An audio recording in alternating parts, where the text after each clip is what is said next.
Are you looking toward philosophers or neuroscientists or computer scientists or some other class of researcher to make the next big breakthroughs in consciousness, or is it all three of them? Because, I mean, you don't think philosophers are doing good work on representation, for instance. So I'm sure that philosophers are doing good work on representation. There are extremely smart philosophers who do analytic philosophy of the highest regard. It's just when you look at the mainstream of philosophy as a field, and you look at what goes into the canon of philosophy at the moment, I feel that even Gödel has not been digested.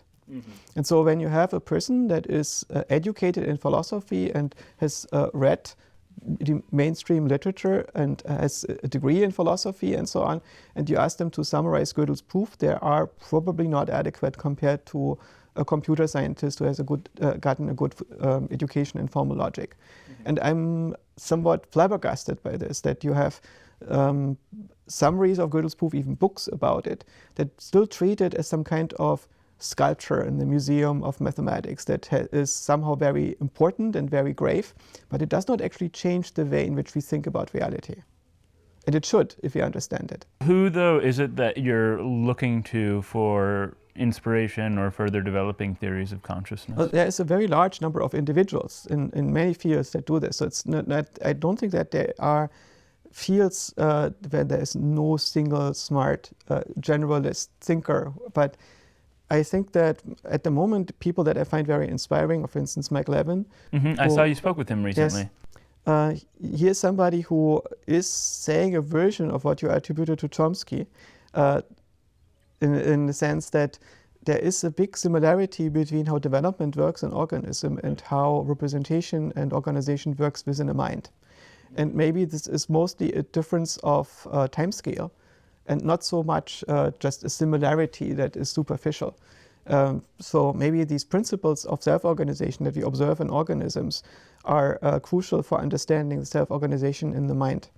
It could also be that when we zoom out very far, that we find many of these principles reflected in the organization of societies and organizations.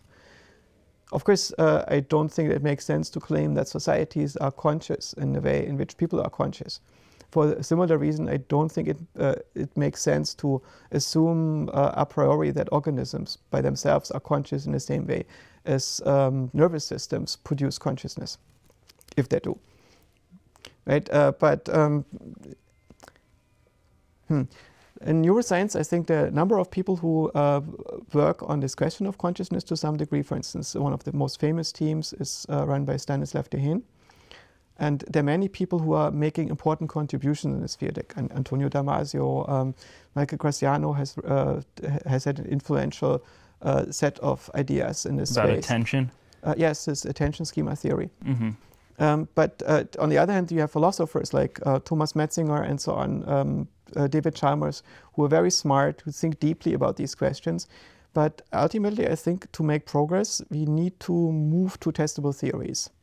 And most fields do not have very good methodological frameworks right now to no fault of their own. So one of the reasons why psychology, ironically, has stopped studying the psyche is because psychology understands, in some sense, that the psyche is a system with so many variables that you will not get a model where you can test your theories in a lab using the existing statistical methods.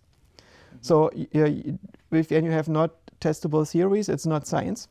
And so psychology makes the decision to be a science instead of being a praxis, or a literature form or something like this. Or in some sense, I think that it has excluded philosophy from its own pursuit, which maybe it shouldn't.